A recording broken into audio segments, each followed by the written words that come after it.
ಶಾಸಕರಿಗೆ 100 ಕೋಟಿ ಆಫರ್ ವಿಚಾರಕ್ಕೆ ಸಂಬಂಧಪಟ್ಟಂತೆ ಆಪರೇಷನ್ ಕಮಲದ ಭೀತಿ.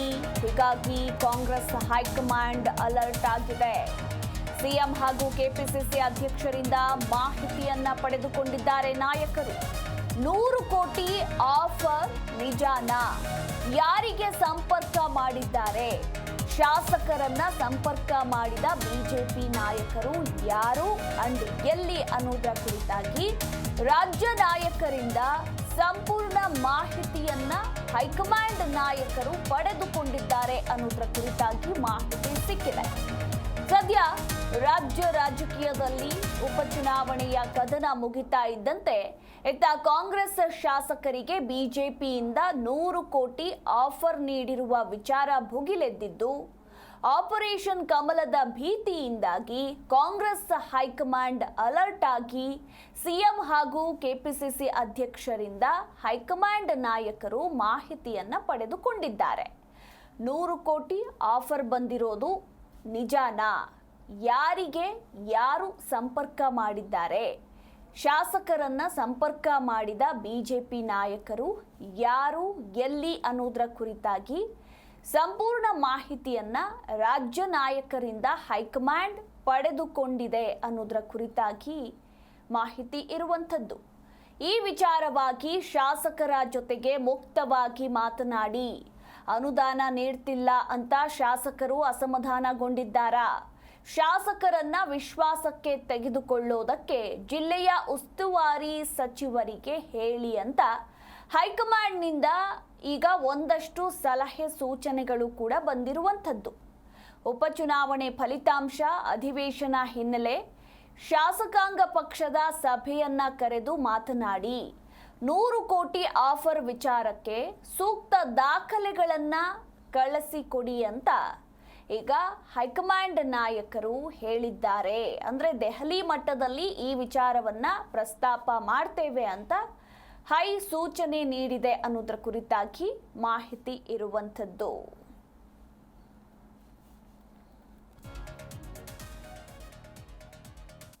ಏನು ಕಾಂಗ್ರೆಸ್ ಶಾಸಕರಿಗೆ ಬಿಜೆಪಿಯಿಂದ 100 ಕೋಟಿ ಆಫರ್ ನೀಡಿರುವ ವಿಚಾರಕ್ಕೆ ಸಂಬಂಧಪಟ್ಟಂತೆ ಈಗ ಈ ಒಂದು ವಿಚಾರ ದೆಹಲಿ ಅಂಗಳ ಕೂಡ ತಲುಪಿದ್ದು, ಕಾಂಗ್ರೆಸ್ ಹೈಕಮಾಂಡ್ ಈಗ ಫುಲ್ ಅಲರ್ಟ್ ಆಗಿದೆ. ಆಪರೇಷನ್ ಕಮಲದ ಭೀತಿಯಿಂದ ಈಗ ಕಾಂಗ್ರೆಸ್ ಹೈಕಮಾಂಡ್ ಎಚ್ಚೆತ್ತುಕೊಂಡಿದ್ದು, ಸಿಎಂ ಹಾಗೂ ಕೆಪಿಸಿಸಿ ಅಧ್ಯಕ್ಷರಿಂದ ಹೈಕಮಾಂಡ್ ನಾಯಕರು ಮಾಹಿತಿಯನ್ನ ಪಡೆದುಕೊಂಡಿದ್ದಾರೆ. ನಿಜಕ್ಕೂ ಕೂಡ ಕೈ ಶಾಸಕರಿಗೆ ಬಿಜೆಪಿಯಿಂದ ಈ 100 ಕೋಟಿಯ ಆಫರ್ ಬಂದಿದೆಯಾ? ಯಾರಿಗೆ ಬಂದಿದೆ? ಯಾರು ಯಾರನ್ನ ಸಂಪರ್ಕ ಮಾಡಿದ್ರು? ಎಲ್ಲಿ ಸಂಪರ್ಕಿಸಿದ್ರು? ಇದು ನಿಜಾನಾ ಅನ್ನೋದ್ರ ಕುರಿತಾಗಿ ಈಗ ಹೈಕಮಾಂಡ್ ನಾಯಕರು ರಾಜ್ಯ ನಾಯಕರಿಂದ ಸಂಪೂರ್ಣ ಮಾಹಿತಿಯನ್ನ ಪಡೆದುಕೊಂಡು ಇದೇ ಸಂದರ್ಭದಲ್ಲಿ ಒಂದಷ್ಟು ಸಲಹೆ ಸೂಚನೆಗಳನ್ನ ಕೂಡ ಕಾಂಗ್ರೆಸ್ ಹೈಕಮಾಂಡ್ ಕೊಟ್ಟಿದೆ. ಈ ಕುರಿತು ನಮ್ಮ ಪ್ರತಿನಿಧಿ ರಾಜಪ್ಪ ಸುತ್ತೂರು ಇನ್ನೂ ಹೆಚ್ಚಿನ ಡೀಟೇಲ್ಸ್ ಅನ್ನ ನೀಡ್ತಾರೆ. ರಾಜಪ್ಪ, ಆಪರೇಷನ್ ಕಮಲದ ಭೀತಿಯಿಂದ ಈಗ ಕಾಂಗ್ರೆಸ್ ಹೈಕಮಾಂಡ್ ಫುಲ್ ಅಲರ್ಟ್ ಆಗಿದೆ. ರಾಜ್ಯ ನಾಯಕರಿಂದ ಸಂಪೂರ್ಣ ಮಾಹಿತಿಯನ್ನ ಕಾಂಗ್ರೆಸ್ ಹೈಕಮಾಂಡ್ ಪಡೆದುಕೊಂಡಿದೆ ಅನ್ನೋದರ ಕುರಿತಾಗಿ ಮಾಹಿತಿ ಇರುವಂತದ್ದು. ಈ ಬಗ್ಗೆ ಹೆಚ್ಚಿನ ಡೀಟೇಲ್ಸ್. ಮೊದಲ ಇತ್ತೀಚಿನ ದಿನಗಳಲ್ಲಿ ಕರ್ನಾಟಕ ಕಾಂಗ್ರೆಸ್ ಬಗ್ಗೆ ಒಂದಷ್ಟು ಆರೋಪಗಳು ಕೇಳಿಬರ್ತಾ ಇತ್ತು. ಅದರ ಮುಂದುವರೆದ ಭಾಗವಾಗಿ ಆಡಳಿತ ಪಕ್ಷದ ಶಾಸಕರು ಒಂದಷ್ಟು ಅಸಮಾಧಾನವನ್ನು ವ್ಯಕ್ತಪಡಿಸುವಂತ ಕೆಲಸವನ್ನು ಮಾಡಿದ್ರು. ಅದರ ಪರಿಣಾಮವಾಗಿ ಕಾಂಗ್ರೆಸ್ ಪಕ್ಷಕ್ಕೆ ಎಲ್ಲೊಂದ್ ಕಡೆ ಈ ಒಂದು ಆತಂಕ ಎದುರಾಗಿದೆ ಅಂತ ಹೇಳೋದು ತಪ್ಪಾಗೋದಿಲ್ಲ.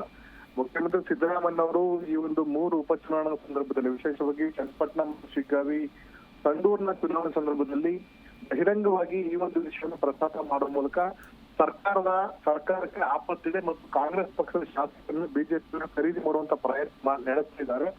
ಹಾಗಾಗಿ ಈ ಒಂದು ಚುನಾವಣೆಯಲ್ಲಿ ನನ್ನನ್ನ ಕೈಯನ್ನ ಬಲಪಡಿಸಿ ಸಿದ್ದರಾಮಯ್ಯ ಶಕ್ತಿ ಕೊಡಿ ಅಂತ ಮುಖ್ಯಮಂತ್ರಿ ಸಿದ್ದರಾಮಯ್ಯ ಎಲ್ಲಾ ಕಡೆ ಹೋದ ಕಡೆ ಪ್ರಚಾರ ಭಾಷಣದಲ್ಲಿ ಜನತೆಗೆ ಮನವಿಯನ್ನ ಮಾಡುವ ಮೂಲಕ ಎಲ್ಲೊಂದ್ ಕಡೆ ತಮಗೆ ಶಕ್ತಿ ಕೊಡಿ ಅನ್ನೋದು ಒಂದು, ಚುನಾವಣೆಯಲ್ಲಿ ಅಭ್ಯರ್ಥಿಗಳನ್ನ ಗೆಲ್ಲಿಸಿರೋದು ಒಂದು ವಿಧವಾದರೆ, ಮತ್ತೊಂದು ಕಡೆ ಬಿಜೆಪಿ ವಿರುದ್ಧ ಆರೋಪ ಮಾಡುವ ಮೂಲಕ ನಮ್ಮ ಶಾಸಕರು ಖರೀದಿಯಲ್ಲಿದ್ದಾರೆ, ನಮ್ಮ ಶಾಸಕರನ್ನ ಖರೀದಿ ಮಾಡುವಂತ ಪ್ರಯತ್ನ ನಡೆದಿದೆ ಅಂತ ಆರೋಪವನ್ನ ಹೊರಿಸಿ ಅದನ್ನ ಸೇಫ್ ಗಾರ್ಡ್ ಮಾಡ್ಕೊಳಕ್ಕೆ, ರಕ್ಷಣಾ ಪ್ರೊಟೆಕ್ಷನ್ ಪಡ್ಕೊಳ್ಳುವಂತ ಪ್ರಯತ್ನವನ್ನ ಸಿದ್ದರಾಮಯ್ಯ ಮಾಡಿದ್ದಾರೆ.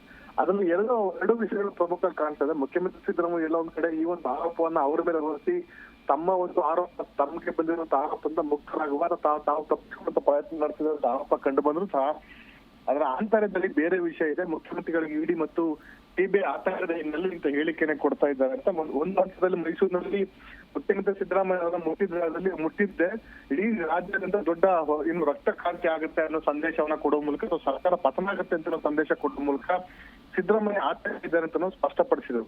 ಹೀಗಾಗಿ ಎಲ್ಲ ಒಂದ್ ಕಡೆ ಕಾಂಗ್ರೆಸ್ ಪಕ್ಷದ ಶಾಸಕರಲ್ಲಿ ಆಂತರ್ಯದಲ್ಲಿ ಅನುದಾನ ಕೊಡ್ತಾ ಇಲ್ಲ ಅನ್ನೋ ಕಾರಣಕ್ಕೋಸ್ಕರ ಸರ್ಕಾರದ ವಿರುದ್ಧ ಒಂದಷ್ಟು ಜನ ಶಾಸಕರು ಸಿಡಿದೇಳುವಂತ ಸಾಧ್ಯತೆ ಇದೆ. ಹೀಗಾಗಿ ಆಪರೇಷನ್ ಕಮಲದ ಗುಮ್ಮನ ಬಿಟ್ಟು ಬಿಜೆಪಿ ವಿರುದ್ಧ ಒಂದಷ್ಟು ಆರೋಪ ಮಾಡಿದ್ದಲ್ಲಿ ಈ ಒಂದು ಸಂದರ್ಭದಲ್ಲಿ ಲೋಕಸಭಾ ಅಧಿವೇಶನ ಇರಬಹುದು ಮತ್ತು ಬೇರೆ ಬೇರೆ ರಾಜ್ಯಗಳ 3 ರಾಜ್ಯಗಳ ಚುನಾವಣೆ ಸಂದರ್ಭದಲ್ಲಿ ಈ ಒಂದು ವಿಷಯ ಪ್ರಸ್ತಾಪ ಮಾಡಿದ್ದೆ. ಅದರಲ್ಲಿ ಕಾಂಗ್ರೆಸ್ ಪಕ್ಷಕ್ಕೆ ರಾಜ್ಯ ಪಕ್ಷಕ್ಕೆ ಸೇಫ್ ಗಾರ್ಡ್ ಮಾಡಬಹುದು ಅಂತ ಚಿಂತನೆಯಲ್ಲಿ ಈ ಒಂದು ಥಾಟ್ಸ್ ಅಥವಾ ಈ ಒಂದು ಅಭಿಪ್ರಾಯವನ್ನು ಸಿದ್ದರಾಮಯ್ಯ ವ್ಯಕ್ತಪಡಿಸಿರ್ಬೋದು. ಹೀಗಾಗಿ ಎಲ್ಲ ಮೇಲ್ನೋಟಕ್ಕೆ ಬೇರೆ ಬೇರೆ ಸ್ವರೂಪ ಕಂಡ್ರು ಸಹ ಆಂತರ್ಯದಲ್ಲಿ ಕಾಂಗ್ರೆಸ್ ಪಕ್ಷದ ಒಳಗಡೆ ತಳಮಳ ಇದೆ, ಶಾಸಕರಲ್ಲಿ ಆತಂಕ ಇದೆ, ಸಿದ್ದರಾಮಯ್ಯ ಸರ್ಕಾರದ ಮೇಲೆ ವಿಶ್ವಾಸ ಕಳೆದುಕೊಳ್ತಾ ಇದ್ದಾರೆ, ಸರ್ಕಾರ ಅನುದಾನ ಕೊರತೆ ಇದೆ, ಅಭಿವೃದ್ಧಿ ಕಾಮಗಾರಿಗೆ ಅನುದಾನ ಸಿಗ್ತಾ ಇಲ್ಲ ಅಂತ ಅನ್ನೋದು ಮೇಲ್ನೋಟಕ್ಕೆ ಸ್ಪಷ್ಟವಾಗಿದೆ. ಹೀಗಾಗಿ ಶಾಸಕರನ್ನ ಹಿಡಿದುಕೊಳ್ಳಲಿಕ್ಕೆ ಸಾಧ್ಯವಾಗದ ಸಿದ್ದರಾಮಯ್ಯನವರು ಈ ರೀತಿ ಗುಮ್ಮನ್ನ ಬಿಡುವ ಮೂಲಕ ತಮ್ಮ ಸೀಟನ್ನ ಭದ್ರಪಡಿಸುವಂತ ಪ್ರಯತ್ನ ಮಾಡ್ತಿದೆ ಅಂತ ಆರೋಪ ಇದೆ. ಹೀಗಾಗಿ ಪಕ್ಷದ ವರಿಷ್ಠರು ಈ ಒಂದು ವಿಷಯಕ್ಕೆ ಮಧ್ಯಪ್ರವೇಶ ಮಾಡಿದ್ದಾರೆ. ಮುಖ್ಯಮಂತ್ರಿ ಸಿದ್ದರಾಮಯ್ಯನವರೇ ನೇರವಾಗಿ ಈ ಒಂದು ವಿಷಯನ ಆರೋಪ ಮಾಡುವ ಮೂಲಕ ಎಲ್ಲ ಒಂದ್ ಕಡೆ ಸರ್ಕಾರ ಮತ್ತು ಪಕ್ಷಕ್ಕೆ ಅಸ್ಥಿರತೆ ಇದೆ, ಅಭದ್ರತೆ ಇದೆ ಅಂತ ಒಂದು ಸಂದೇಶವನ್ನ ಸಾರುವಂತ ಪ್ರಯತ್ನ ಮಾಡಿದ್ದಾರೆ. ವಿಪಕ್ಷ ಬಿಜೆಪಿಗೆ ಆ ಶಕ್ತಿ ಇಲ್ಲ ಸದ್ಯದಲ್ಲಿ. ಜೆಡಿಎಸ್ ಅಂತೂ ಸಂಪೂರ್ಣವಾಗಿ ಈ ಒಂದು ವಿಷಯದಲ್ಲಿ ಹಿಂದೆ ಸರಿದಿದೆ. ಹೀಗಾಗಿ ಇಂತಹ ಸಂದಿಗ್ಧ ಪರಿಸ್ಥಿತಿಯಲ್ಲಿ ಸಿದ್ದರಾಮಯ್ಯ ಅಂತ ಹೇಳಿಕೆ ಕೊಡ್ತಿರುವಂತ ಅನುಮಾನ ಯಾಕೆ ಅಂತ ಅನ್ನೋದು ಪಕ್ಷದ ವರಿಷ್ಠರಿಗೆ ಮಾಹಿತಿ ಬೇಕಾಗಿದೆ. ಹಾಗಾಗಿ ಕೆಪಿಸಿ ಅಧ್ಯಕ್ಷ ಡಿ ಕೆ ಶಿವಕುಮಾರ್ ಇರ್ಬೋದು ಮತ್ತು ಹಿರಿಯ ಸಚಿವರನ್ನ ಸಂಪರ್ಕ ಮಾಡಿಕೊಂಡು ಮುಖ್ಯಮಂತ್ರಿ ಸಿದ್ದರಾಮಯ್ಯ ಕೊಡ್ತಿರುವಂತ ಹೇಳಿಕೆ ಇರ್ಬೋದು, ಕೆಲ ಶಾಸಕರು ಕೊಡ್ತಿರುವಂತ ಈ ಆಪರೇಷನ್ ಕಮಲ 50-100 ಕೋಟಿ ಶಾಸಕರನ್ನು ಖರೀದಿ ಮಾಡುವಂತ ವಿಚಾರ ಬಗ್ಗೆ ಮಾಹಿತಿಯನ್ನ ಕೇಳಿದ್ದಾರೆ. ಮುಖ್ಯಮಂತ್ರಿ ಸಿದ್ದರಾಮಯ್ಯ ಒಂದು ದೆಹಲಿಗೆ ತೆರಳ್ತಾ ಇದ್ದಾರೆ. ಆ ಸಂದರ್ಭದಲ್ಲಿ ವರಿಷ್ಠರು ಈ ಒಂದು ವಿಷಯನ ಚರ್ಚಿಸಬಹುದು. ಯಾರೆಲ್ಲ ಶಾಸಕರನ್ನ ಬಿಜೆಪಿ ಅವರು ಕಾಂಟ್ಯಾಕ್ಟ್ ಮಾಡಿದ್ರೆ ಯಾವ ರೀತಿ ಆಫರ್ಗಳನ್ನ ಕೊಟ್ಟಿದ್ದಾರೆ ಅಂತ ಅನ್ನೋದಕ್ಕೆ ಮಾಹಿತಿಯನ್ನ ಮತ್ತು ದಾಖಲೆಗಳನ್ನ ನೀಡಿ ಅಂತ ಒಂದು ಮಾಹಿತಿಯನ್ನ ರಣದೀಪ್ ಸಿಂಗ್ ಸುರ್ಜೇವಾಲಾ ಅವರು ಮುಖ್ಯಮಂತ್ರಿಗೆ ಸೂಚನೆ ಕೊಟ್ಟಿದ್ದಾರೆ. ಕೆಪಿಸಿ ಅಧ್ಯಕ್ಷರ ಮಾಹಿತಿ ರವಾನೆ ಮಾಡಿದ್ದಾರೆ ಅಂತ ಒಂದು ಮಾಹಿತಿ ಲಭ್ಯವಾಗ್ತಾ ಇದೆ. ಹೀಗಾಗಿ ಒಂದ್ ಕಡೆ ಆಪರೇಷನ್ ಕಮಲ ನಡೆದಿದ್ದೆ ಅದನ್ನು ತಡೆಯುವ ಪ್ರಯತ್ನ ಹೇಗೆ, ಎರಡನೇದಾಗಿ ಯಾರು ಈ ಒಂದು ಗುಮಾನಿಯನ್ನ ಬಿಟ್ಕೊಂಡು ಹರಿಬಿಟ್ಟು ಈ ರೀತಿ ಸರ್ಕಾರದ ಬಗ್ಗೆ ಅಭದ್ರತೆಯನ್ನ ಮತ್ತು ಸರ್ಕಾರದ ವರ್ಚಸ್ಗೆ ಡ್ಯಾಮೇಜ್ ಮಾಡುವಂತ ಪ್ರಯತ್ನವನ್ನು ಯಾರು ಮಾಡ್ತಿದ್ದಾರೆ ಅಂತ ಬಗ್ಗೆನೂ ಸಹ ಒಂದಷ್ಟು ಮಾಹಿತಿಯನ್ನು ಸಂಗ್ರಹ ಮಾಡುವಂತ ಕೆಲಸವನ್ನು ವರಿಷ್ಠರು ಮಾಡಿದ್ದಾರೆ. ಹಾಗಾಗಿ ಈ ಒಂದು ವಿಷಯನ ಮಾಹಿತಿಯನ್ನ ರವಾನೆ ಮಾಡಿ ಅಂತ ಮುಖ್ಯಮಂತ್ರಿಗೆ ಮತ್ತು ಕೆಪಿಸಿ ಅಧ್ಯಕ್ಷರಿಗೆ ಎಐಸಿಸಿ ವರಿಷ್ಠರು ಸೂಚನೆ ಕೊಟ್ಟಿದ್ದಾರೆ ಅಂತ ಮಾಹಿತಿ ಲಭ್ಯವಾಗ್ತದೆ. ಮೊದಲ ಥ್ಯಾಂಕ್ ಯು ರಾಜಪ್ಪ ನಿಮ್ಮೆಲ್ಲ ಮಾಹಿತಿಗಾಗಿ.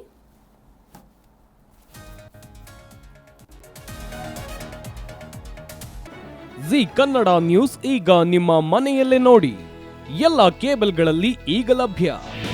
ನಿಮ್ಮ ನೆಚ್ಚಿನ ಜಿ ಕನ್ನಡ ನ್ಯೂಸ್ ಈಗ ಸನ್ ಡೈರೆಕ್ಟ್ ನಲ್ಲಿ number 292, Tata play number 1664, Jio TV number 1334, NXT digital number 30, in cable number 30, city networks 51, U digital number 162, GTPL number 17, Rockline telecommunications number 42, Shri Basaveshwara cable number 168, rural cable network 60, Vinayaka digital 57, Abhishek cable 821, city channel 53, Siddeshwara cable network 57, V4 digital Infotech 628, Surya digital networks 53, Gajanan digital number 836, Malnad infotech private limited number